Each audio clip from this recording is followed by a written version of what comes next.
When I graduated with my MBA from Johns Hopkins University, my wife threw me this great big surprise party. People came from all over the place, and you know what I was thinking? Wow, I'd much rather have a one-on-one dinner with my wife, because that's who I am. Now, when my wife graduated with her graduate degree, I threw her a one-on-one dinner. What do you think she wanted? She even said to me, "Craig, where's my surprise party?" I said, "Well, you're surprised, aren't you?" That didn't go over well. But here's what I came to realize. We gave each other what we ourselves would have wanted. Do you know how many relationships are messed up because of this? How many employer-employee, how many spouse relationships, how many mentor-mentee? We gave each other what we ourselves would have wanted. But Tony Alessandra has something called the platinum rule. Treat people the way they need to be treated. It's really important to meet them where they are, not just where you are. Welcome back to the channel. You see the information on the screen, so you already know what I'm about. So let's get into it. So honestly, I think he actually said a lot of what I had wanted to say about this particular issue, because I'll be honest with you, this is a huge, huge issue, right? You might not think it is, but it really is. Because see, what happens is, just like he said, we as humans, when we're being nice, we treat other people, okay, in the way that we want them to treat us. But that is really not the way that you do it. Okay, and so you have to, kind of rewind it back. Like, where did we get this golden rule from? Well, actually, the golden rule of, treat others as you want them to treat you actually comes from the Bible. That actually comes from what Jesus talked about. There's only 2 commandments. Okay, people get all in their knickers and all upset and everything. But in reality, there's actually only 2 laws. Okay, and this is why I always laugh at people that say it's too many laws in Christianity and different things like that. And they go back and forth and they talk about all this stuff. But again, it shows that they are not really truly understanding the Bible. Okay, and understanding what God is really saying. God does not have a lot of rules. God only has 2 rules. But in reality, what happens is, because of human manipulation, there have been so many other rules that have had to come out of it. It is the same way that we have, in our own lives as we go about our lives. Why do we have a speed limit, okay, in certain areas? Simple, is because people will take advantage. Because in reality, people think that their own personal needs at that moment in time is worth more than someone else's needs. And there's a lot of, "Ooh, I'm sorry, I didn't mean to, blah, blah, blah." But in reality, you just didn't want to follow the rule. So we force people to slow down in school zones because they might see the kids, but they don't care. And they might not care, not because they don't really, it's not because they don't care about hitting your kid. It's more about they believe they can handle it until they can't. Same thing with distracted driving. We all think we can handle it until that one moment when we can't. And then we get mad when we just basically cause $20,000 in damage. We might have broken some bones of ourselves or somebody else, or might even have killed someone. And then we get mad when we get a $100 ticket to prevent us from doing said thing. All right. So we gotta start there. So that's where all that comes from. But when you're dealing with other people, that is when you have to think about them. What do they want? Not what I want to give them, but what do they want to, for you to give them? And it's very tricky in a way, but it's really not. See, the main thing that people have to do is listen to other people. It really is that simple. So in relationships in the past, I had situations like that where I really wanted the person to do ABC, but they did XYZ. And I think especially because we deal in this world of masculine and feminine energy and everybody's saying this, that, and the third, that we don't really know what we need to do. And I'm always even saying that people tend to balance each other out. So how can we quickly in this video, without making this video, too long, get over this? Well, it's simple. You have to listen. That's really it. When I've been in relationships, including my marriage, I would always try to make sure I listened to what a person wanted. All right. And there were times that I pushed the limit, but I would push the limit if I thought, why not give this a chance? Right? Why not give this a chance? So most of the time, like for instance, during my marriage, most of the time my ex loved like most of the gifts that, I got for her. Like I think she would probably say 75 to 80% of the gifts that I got her, she loved. And it wasn't because I was doing anything major. It was just because I was listening. And I remember talking to a friend at work one time, and he was one of these people that he really wanted his wife to give him a list and all this other kind of stuff. And I remember talking to him about it one day. I was like, why do you need a list? He was like, well, so I can know what to give her. And I was like, all you got to do is listen. And he kind of looked at me funny. And I was like, yeah, if she says something like you guys are walking through the mall and she looks at a pair of shoes and she's like, oh, those shoes are so pretty, I would really love to have those shoes. Then you're supposed to make a mental note. Then when she goes to the bathroom or goes off, you're supposed to open your phone. Okay, pull out a notepad, type it in. Okay, save it. Know her shoe size. Okay, and then once, a birthday or Christmas or whatever comes up, boom, you go buy the shoes. She's happy. She's excited. Okay, she thinks, the world of you because you listened. But see, the problem is we don't listen to people. We assume. And it's so funny because people talk about all these different problems when it comes to relationships, but in reality, we don't listen to each other. Like for me, when I'm dating a woman, that's why I'm very specific about certain things. Certain things I just can't deal with. And so I have to be very specific about it because I've just learned that a lot of women, they're just not going to pick up what I'm putting down, as people say. So it's kind of like, do I want you to act like a princess? Yes, 100%. Not an attitude, not entitled. Okay, but I like doing things for my woman and I want her to be walking in a quote unquote princess type of energy. Okay, so if I'm dating her, yes, I want that. And I will make sure that she is doing that. So when you're dating someone, whatever that person is talking about, you really need to pay attention. And you need to pay attention in the way they're talking about it because it can mess you up. See, everybody has things. Like one of the things that's interesting to me is like women will say men don't talk. That is the biggest lie ever told.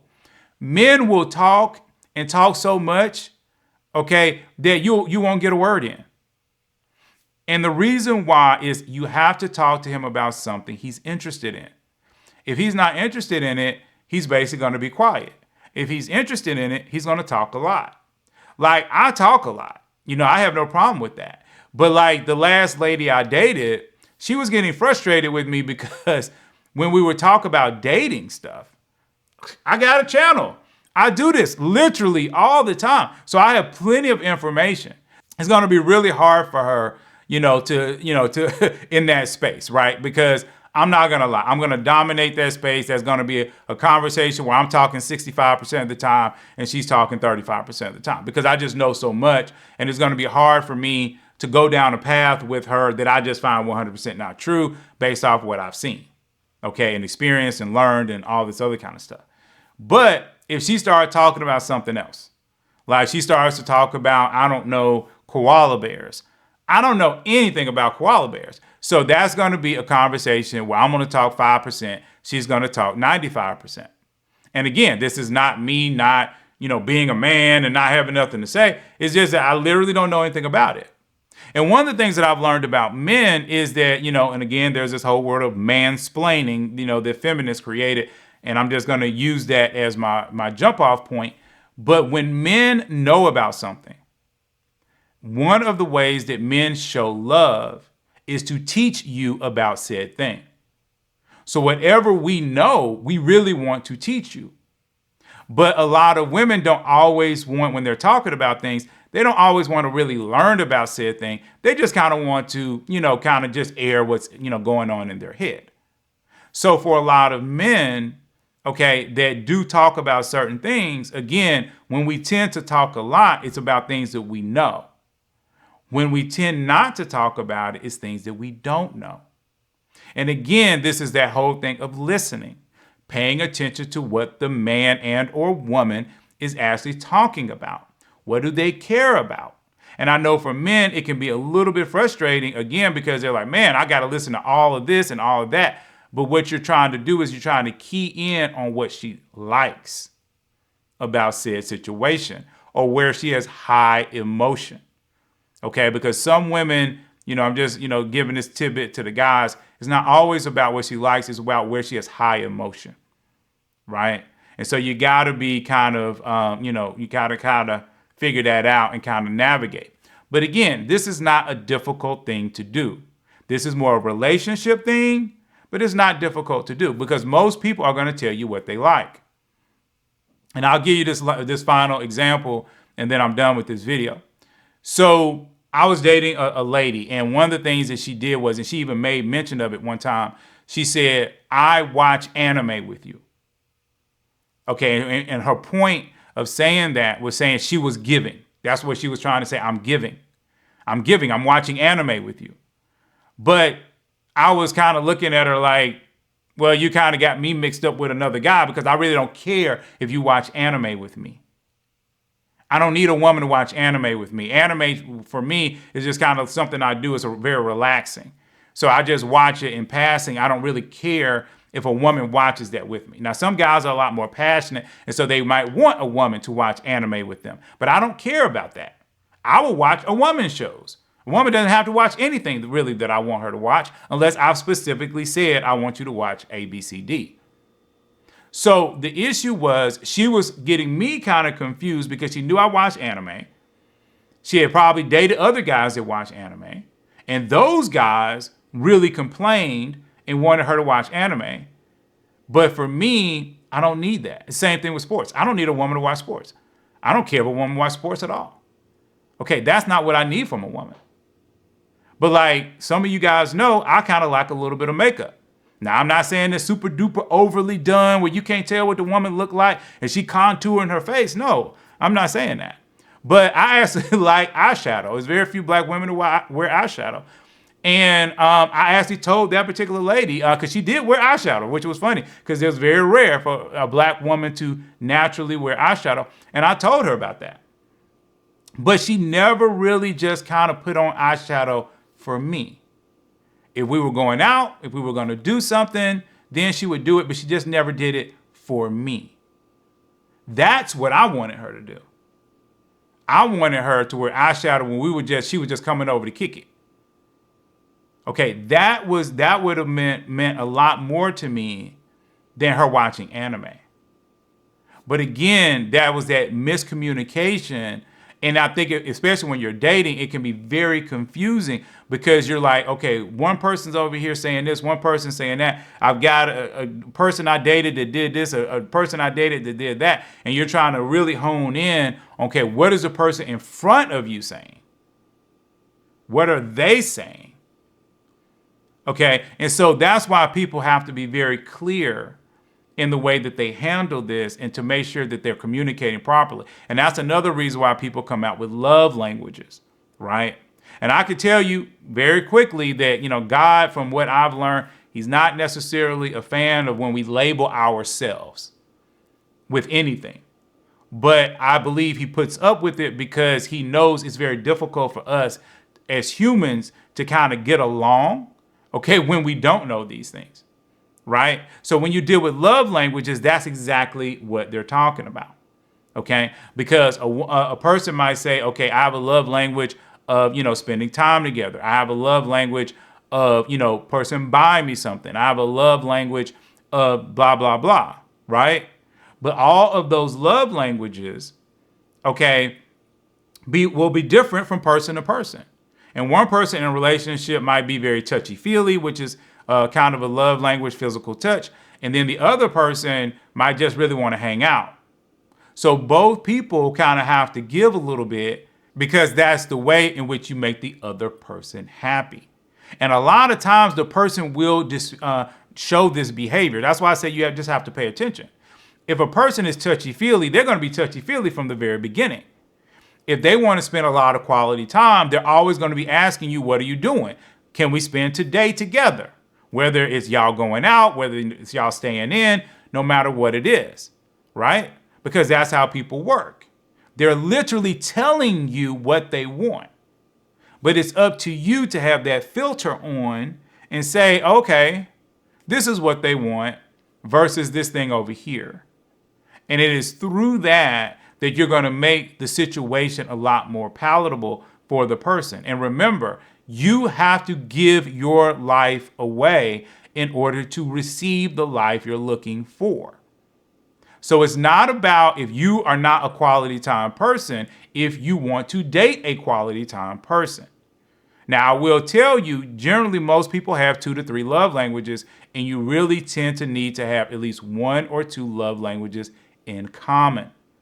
Because generally speaking, if you don't have any in common, you guys are just not going to get along, right? So I just want to make sure I say that. Now, I am looking for men ages 25 to 40 that are interested in getting married within the next 18 months that live here in Atlanta. I would prefer to start in Atlanta. I don't mind moving to other cities, but I want to start in Atlanta. So if you're one of those guys, please hit me up on Instagram and you don't mind your face being seen, okay? So please, if that is you, then hit me up on Instagram and we are going to start making profiles, putting your information out there. We are going to find you your wife, all right? Now, once we get beyond that, remember every other Thursday, we do Thursday Talks. So please come out to Thursday Talks. And yeah, we're going to keep doing this. We are going to find ways to get Christians married. All right. And anyway, please like, please subscribe. And I'm going to see you all in the very next video.